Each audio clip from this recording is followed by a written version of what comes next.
Alors, pour nous les francophones, vous savez, on suit de près l'actualité française. Et donc ça nous intéresse d'une part ou d'une autre parce que bon, la France et puis nous, comme ils aiment bien le dire, nous avons une histoire commune.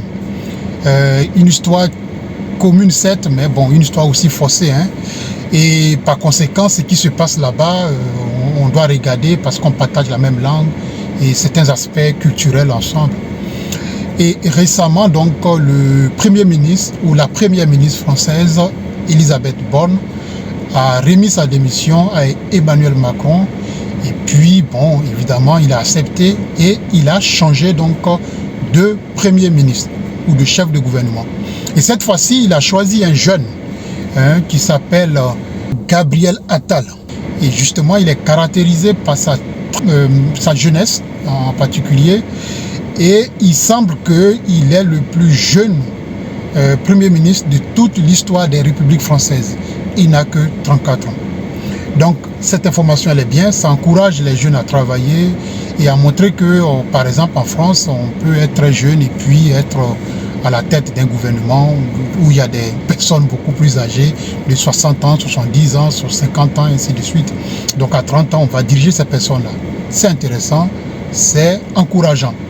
Alors, Gabriel Attal, c'est une personne qui aussi qui porte certaines valeurs qui sont très promues en Europe, mais qui sont quand même assez contestées en Afrique. Et ces valeurs, vous les connaissez, c'est des valeurs qui sont liées donc aux relations amoureuses, aux relations sexuelles.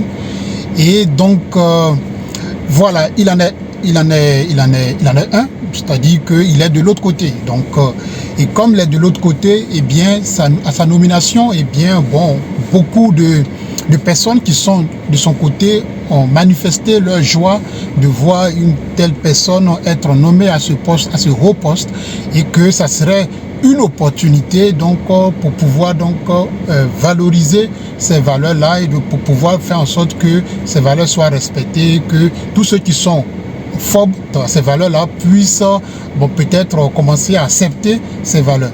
Et donc, nous, on a le droit de se poser la question, qu'est-ce qu'il en sera de l'Afrique, évidemment. Parce que, vous le savez, il y a de cela quelques mois, un ambassadeur de ces valeurs était censé aller donc, au Cameroun. Et puis, tout d'un coup, les Camerounais ont fait un communiqué pour dire qu'ils ne veulent pas l'accueillir.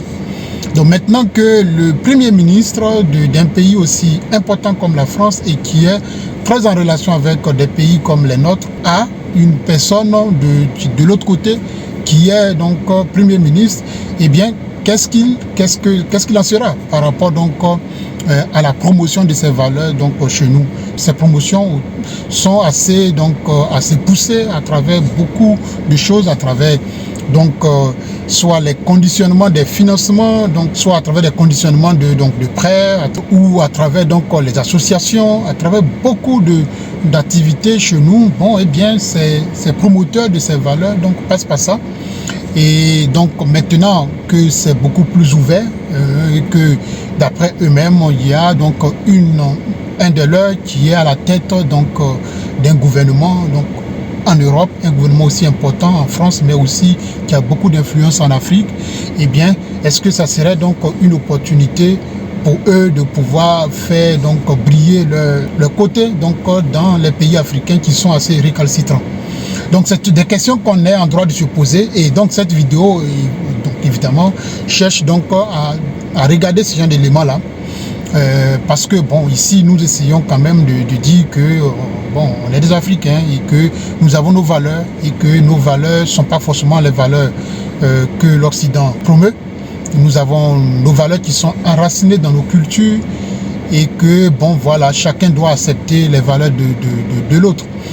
Autant donc l'Occident considère que nous, certaines valeurs de relations amoureuses telles que la polygamie n'est pas bien et que c'est condamné, puni dans des pays comme la France, eh bien nous considérons aussi que bon, être de l'autre côté, chez nous c'est pas bon parce que c'est contre nature, ainsi de suite. Donc bon, c'est une réflexion que je mène, et puis voilà, donc j'aimerais quand même avoir votre avis par rapport à ça. Ce n'est pas contre quelqu'un, mais juste l'idée de savoir est-ce que cela va avoir de l'impact sur donc la promotion des valeurs de l'autre côté en Afrique, et si oui, de quelle façon, et puis comment nous en Afrique on peut se prémunir contre ce type de valeurs qui ne sont pas les nôtres, qui ne font pas partie de nos cultures. Et d'ailleurs, j'ai fait une vidéo récemment par rapport donc au pape qui a demandé aux évêques et aux prêtres africains de bénir les couples qui sont de l'autre côté. En Côte d'Ivoire, en particulier, donc les évêques ont fait une réunion pour dire qu'ils ne vont pas accepter de bénir les couples qui sont de l'autre côté et que cela ne fait pas partie des valeurs donc africaines, et que bon, comme ils servent en Afrique, ils sont obligés de se conformer aux valeurs africaines. Sinon, bon, l'Église catholique n'aura aucun sens donc dans nos pays. Voilà la réflexion que je vais mener. Donc dites-moi ce que vous en pensez.